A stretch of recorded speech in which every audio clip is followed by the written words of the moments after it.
खुलुमबाय बेलासिनि रादाबाव नोंथांमोनखौ आंनि बे मुलुगनां बड' निउस चेनेलाव गासैखौबो बरायहरनाय जाबाय। आसा खालामो नोंथांमोनहा गासै मोजाङै दं। बे समाव आं नोंथांमोननि सिगाङाव बेलासिनि मोननैसो खौरां लाना फैलायबाय। अन्नानै भिडिअखौ स्किप खालामाजासे जोबजासिम नायलांदो। दिनैनि बेलासिनि मोननैसो खौरांफोरा जाबाय। गिबि रादाबाव दं गेदेर बेरफ्रुसार रादाब। दिनै सासे बिजेपिनि दैदेनगिरिया खाजादों। खौरां मोननाय बादिब्ला दिनै पुलिस हानजाया आसामनि कार्बि आंलंनि दिफुनिफ्राय मुन इंटिपि मुंनि सासे बिजेपिनि आइजो दैदेनगिरिखौ हमदों।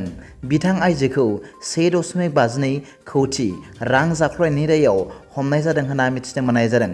बिथां आइजोआ किसान मर्चानि सासे गोख्रों दैदेनगिरिमोन होनना मिथिनो मोननाय जादों। नैथि रादाबाव दं आसामनि बङाइगाव जिल्लायाव बिगोमा गैयै बेगफोरजों लोगोसे गोबां बिबांनि गान्जा बोखांनो हादों।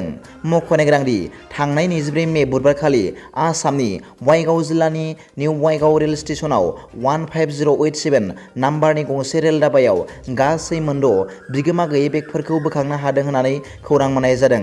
मिथिनो मोननाय बादिब्ला बे बेगफोरनि सोमोन्दै खौरां मोननानै रेलवे प्रटेक्शन फर्सनि मोनसे हानजाया नायबिजिरनायनि उनाव बे बेगनिफ्राय गोबां बिबांनि गान्जा बोखांनो हादोंमोन, जायनि बेसेना गासै 1.50 लाख रांनिबो बांसिन जागोन।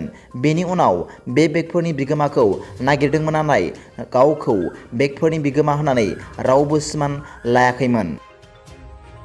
थामथि रादाबाव दं मैया बुधबारखालि आसामनि बेलासिपारायाव सासे फालांगिरिखौ गावथारदों।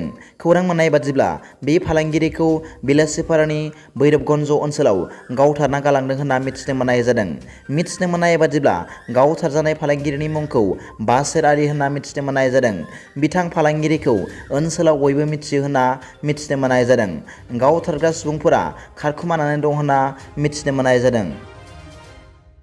ब्रैथि रादाबाव दं मैया बुधबार मोनायाव क'क्राझारनि रुपाथि नोगोरनि गंथाम बर' नखराव माखासे सिखावफोरा हरनि समाव हाबखुमा फैनानै गोबां बेसेननि माल माथाफोर लांदों होनना मिथिनो मोननाय जादों। खौरां मोननाय बादिब्ला रुपाथि नोगोरनि गंसे नखराव सिखावफोरा गंसे खिरखिखौ सिफायनानै हाबदों आरो 80,000 बेसेननि सनाजों लोगोसे 1,000 रां आरो गंसे सिम गैयै मबाइल आरो गरनै रुपानि रां आरो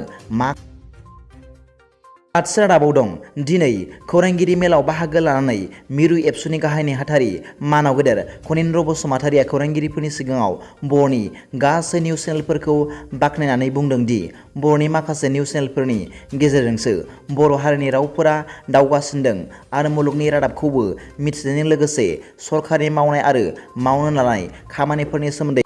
बेलासिनि मोननैसो खौरांफोरा दा बेखिनिल'मोन। भिडिअखौ मोजां मोनदोंब्ला आंनि बे मुलुगनां बड' निउस चेनेलखौ अन्नानै साबस्क्राइब खालाम आरो बेल आइकनावबो थुनानै ला, जाहाथे आं गोदान निउस आपडेट लानानै फैब्ला नोंथांनियाव सिगांग्रो नटिफिकेसन सौहैयो। गाबोननि फुंबिलिनि रादाबाव नोंथांमोनखौ आंनि बे